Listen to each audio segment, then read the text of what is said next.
Hello, welcome to Enchanted Cottage. I want to do a little teaching from my perspective on shadow work. I will start by saying I am not a mental health professional. What I am is very experienced in working with my own shadow and talking with a lot of other individuals who have been and continue to work through theirs.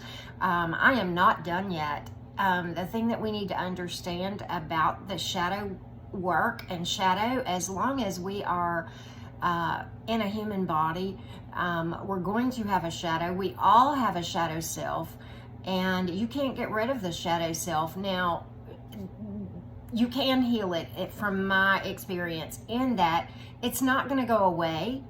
But what you see is you learn to acknowledge it and work with it and work through your feelings about it, and understand what it is. So I call that healing. The thing that we need to understand, and I will tell you this, a lot of what I will talk about today has to do with the teachings of Carl Jung, a very, very famous mental health pioneer who I find a lot of his teachings resonate with me. I have found, and I believe it to be the case, shadow work, working with your shadow, understanding it, and using it for our benefit is going to be a lifelong process as long as we are in this human body. One of the things Jung said is there is no coming to consciousness without pain. We're going to deal with things that we do to hurt others. Yes, and that others do to hurt us. Jung also said the tortured become the torturers. I've heard it said a number of different ways. Hurt people hurt people. You're going to bleed on someone who doesn't cut you if you don't deal with your junk. So all of those things are true. Yet the most terrifying thing in my experience is to confront oneself completely and to accept it. Very difficult, but at the same time, the rewards and the peace that comes at the end of each stage of shadow healing is absolutely priceless. We can't change anything and work with it if we don't accept it and see it. So, let's talk about the shadow. What is it? It is literally the side of you that contains all the aspects within you that you don't want to admit to having. There's all kind of things that it can vary for different people, but how the shadow aspects develop is that there are things that you encounter about yourself, like you might feel angry about something, but in your mind, or maybe because of something you've been taught growing up, you have the opinion that it's not appropriate to be angry, or it's not appropriate to be angry about that particular thing. So you repress it, and it becomes, you literally hide it from yourself, and it becomes a part of your subconscious. It can be sadness, rage, laziness, cruelty. It can even be independence, because and not to pick on the guys, I don't mean that, but as a woman, especially growing up in the South, many people think that we should depend on men. We can't be independent, and so that's not a desirable trait, perhaps. Well, the thing you need to understand is this: these things are neither bad nor good, they just are. Feelings are neither bad nor good, they just are. But if you repress them, that's where your difficulties come. Because what happens is, if I repress anger, it's going to grow, and it's going to come out at people that I'm not even angry at, for things that I'm not even angry at, but I don't even realize it because it's repressed. But the thing that's great about the shadow is if you can make friends with what's there and acknowledge it, you can actually use this as gifts. and personal power to be a better person than you would have been had you never had those things. So that's the gift of the shadow. And it is a gift. It is a gift to us. We just have to see it at that. But you know, let's talk about projection as it relates to the shadow. The aspects of your shadow, as I said, are the literal things that you find unacceptable in other people. So this results in blame. Projection can also occur in a collective sense. Some examples, and I'm not going to go into the collective side a lot, but some examples can be, you know, can result in what happened in World War II with regard to the Nazis and the Jewish people, and the assumption, well, all Jewish people are negative in some way, or, you know, the assumption that all Muslims are dangerous terrorists, just to give you an idea from a collective standpoint. But anyway, how do we know, how can we find what's in our shadow? Because we've hidden it from ourselves. It's subconscious. But you know what? There are things that are going to happen in your life that if you'll just listen a little bit, you'll find them. Watch yourself, even your thoughts. If you're constantly finding the same type of fault with others, whether it be laziness, anger, start to listen to your thoughts and your verbiage when you're talking to other people, particularly your trusted friends. That's when your shadow aspects are likely to peek out where you can see them. And if that continues to happen, you know, and you start to notice that, then you can then find a safe space, find a quiet place. You know, journaling is excellent in discovering aspects of your shadow self, as is conversation with trusted friends. A lot of times I will literally be reading a street advertisement. I have had shadow aspects surface when I would read a meme on social media, and it would just hit home, and I thought, my God, that's me. When this happens, this is happening for your benefit. So the worst thing you can do is repress it. But I mean, you don't want to work through things when you're in a depressed state, because it is a tough work to do. It's honestly it's been some of the toughest things that I've ever encountered.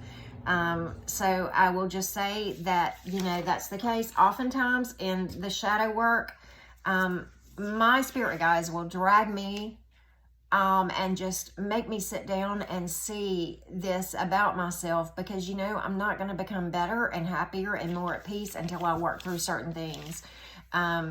Understand, shadow work happens in stages. You can't work through every aspect of your shadow at once. It is my personal belief that if we tried to do that, it would probably be so hard it would physically kill us. This is why we are going to be working on shadow work our entire life. So these are the steps that I have undergone as I go through and work on shadow aspects. First of all, it's the seeing of the issue. The hardest part is to acknowledge it. It could be that, you know, I got hurt by someone, or it could be that I hurt others. That's the hard part too, is to see the ugly aspects of yourself when you look in the mirror. Things that you did to hurt people. And I promise you, if you have lived any amount of time in this life and you're breathing right now, don't feel sad, don't feel bad, don't beat yourself up. We've all done it. Now, it's, you know, do we need to address it and work with it and see what it's doing to us now inside that we're not even aware of? Absolutely. Otherwise, we don't want to continue this behavior. You know, as I mentioned, sometimes you have an aha moment when you're having a conversation with a friend, a trusted friend, where you're really confiding in things that bother you or things about yourself. As I said, you may see it reading an article or a meme or something of that nature. But the next thing is acknowledge it and feel the feelings associated with it. You may feel embarrassed, angry, sad. Now, you don't want to get stuck here, because there is toxicity in getting stuck, not in walking through this step, but in staying there. you know, we've all been mistreated at times in our life. So we're going to be sad about it. But we can become better or bitter. If you stay stuck in this sadness and anger and pain, you are going to be that person that becomes who hurt you. And that's what we don't want, right? You know, there have been times when I was working through issues, I would ugly cry for several days, you know, but, you know, again, you don't want to get stuck here, but allow yourself to fully feel until you feel a little bit of release. That's been my experience, okay? So after that, we move on to remorse, regret, or pain. And that may, you know, that may involve confronting a person who hurt you in a healthy way, and saying, you did this to me and it made me feel angry, or you did this to me and it hurt my feelings, or it made me sad. And sometimes that's not possible. You know, sometimes those people may be out of our lives, or, you know, maybe they've passed on. I can't tell you the value in writing a letter. For me, sometimes it helps me to write a letter and then burn it with my intention of, you know, eventually releasing it. You know, and it can involve apologizing to yourself. You know, maybe parts of your maybe parts of your shadow, maybe you have a self-esteem about the way you look. It's okay. Just apologize to yourself and cut yourself a little slack. It may involve, and very well could involve, apologizing to others. And sometimes, obviously, that can't be done either. Maybe those people have passed on, and that's where a letter comes into play. Or if someone is, you know, maybe you don't have contact with someone anymore. But speak your truth. How it made you feel, why you're embarrassed about it, why you're sorry about it if it's something you did, why, you know, why it matters to you that you or the other person behaved in the way that they did. The next thing that I often deal with, kind of sometimes simultaneously, is I will come to a point where I feel unable to forgive someone for doing something to me, or unable to forgive myself. This is a toxic place to stay as well. Because here's the thing, if someone has hurt me, and I know you're just like everybody else. I get it. You know, forgiveness is for you, not the other person. Hear me out. Here's why. If I can't forgive someone or myself, I'm going to be carrying with me the pain and anger associated with that. Now, one of the other videos that I do about law of attraction will explain to you the problem with holding on to pain, anger, fears, anything like that that is in your shadow self. If you are holding on to that, guess what? You're going to attract more situations that lead to that feeling into your life. So it really is a toxic place to be, and it really is for yourself that you forgive others. Now, you know, the things that I have in my past of things that I've hurt others, and goodness knows there's a lot. Here's where I struggle myself, still forgiving myself for things that I did to other people. But then I got to thinking about it, and here was my aha moment with this. I said, okay, if it's true that the most selfless thing I can do is put myself first in every way, and the reason I say that, it is selfless, the most selfless thing you can do, because the more you take care of yourself, the better mom, employee, spouse, partner, romantic partner, friend, acquaintance, customer, you will ever be. You will be better at those things and more effective if you're pouring from a full cup. So the more full that you can fill your cup, the better you are to other people. So that's why it's selfless. So that being said, that's the precursor to me saying, if I can forgive other people, and I'm supposed to be my top priority because I'm trying to be a better person just in general, I have to cut myself some slack. And that's okay. It is absolutely the most selfish thing you can do. So you got to forgive forgive yourself. I didn't realize it, when I was walking through this step with regard to some of the things I did, but holding on to unforgiveness toward myself literally affected everyone I came in contact with, and I didn't realize the toxicity associated with not forgiving myself. So I encourage you to find a way to forgive others and forgive yourself. So at this point, it's a good point to talk about the next step, which is accepting and, kind of releasing yourself from all the negatives associated with the specific area of your shadow that we're talking about. Make peace with it. It's not a bad thing, it just is. When we find the parts of ourselves that we're, where we're angry, then perhaps we learn to set better boundaries. I heard it said, and I believe this, that when you find yourself feeling resentful, ask yourself where you're not setting proper boundaries, right? So make peace with it. And then after that is the best part. That is the relief that comes with it. Sometimes this will be a day or two after I am, working through a lot of this, and I won't feel anything. And then I'll just wake up and I'll just feel this peace.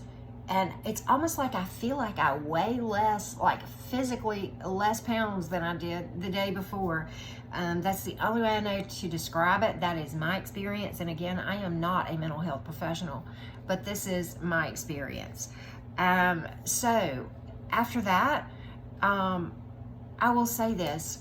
Sometimes when we work through things, it almost has the effect of a spiral, meaning you come back to the same issue maybe several times. And the reason that works like that is because there are things about that situation, that incident, that aspect of your shadow that you could not deal with all at one time. And the higher powers, your source, spirit, however, the universe, whatever you want to call it, had the knowledge and the wisdom to take you through the parts you could deal with the first time, then maybe the second time, then maybe the third time, etc. And the other thing is you will get breaks in your life as you go through this process from the shadow work, and you need that, okay? Very important during shadow work to do a lot of self-care. And self-care for different people, it's different things. Grounding, there's a tremendous amount of science about grounding, going out into nature and walking barefoot on the bare earth, not concrete, of course, but on dirt or grass or something like that. For me, literally going outside and touching the trunk of a tree for just a minute, honestly, I can't tell you. Walking in nature will give you a lot of relief. There's a lot of work, articles and other YouTubers that talk about grounding, how it works, the science behind it, and that sort of thing. But the benefits are there, and centering as well. Some people like spiritual baths. For me, sometimes it's a hot steamy bath with some drops of lavender in it or something of that nature, or Epsom salt. Sometimes I'll burn a candle. Sometimes it's a glass of wine. Sometimes it's, as I said, a walk in nature. Sometimes it's a long drive. Sometimes it's playing a game with my daughter, a board game with my daughter. And just being completely mindful and in the moment and enjoying just that. So, as I said, shadow work is something that we're going to do in stages. It's going to be a lifelong process. Don't let it scare you. We all have one, and it's okay. To deny it is the most toxic and damaging thing you can do to yourself and everyone around you. And so with that being said, I wish you all a beautiful day. Understand this is how to raise your vibration and this goes hand in hand with the work associated with law of attraction, which I have a video about. Strongly recommend it. If you enjoyed this, please like and share and subscribe to my channel. As you can see at this juncture, at this point of this recording, I am fairly new, and I would greatly appreciate your support. Thank you so much, and be blessed until next time.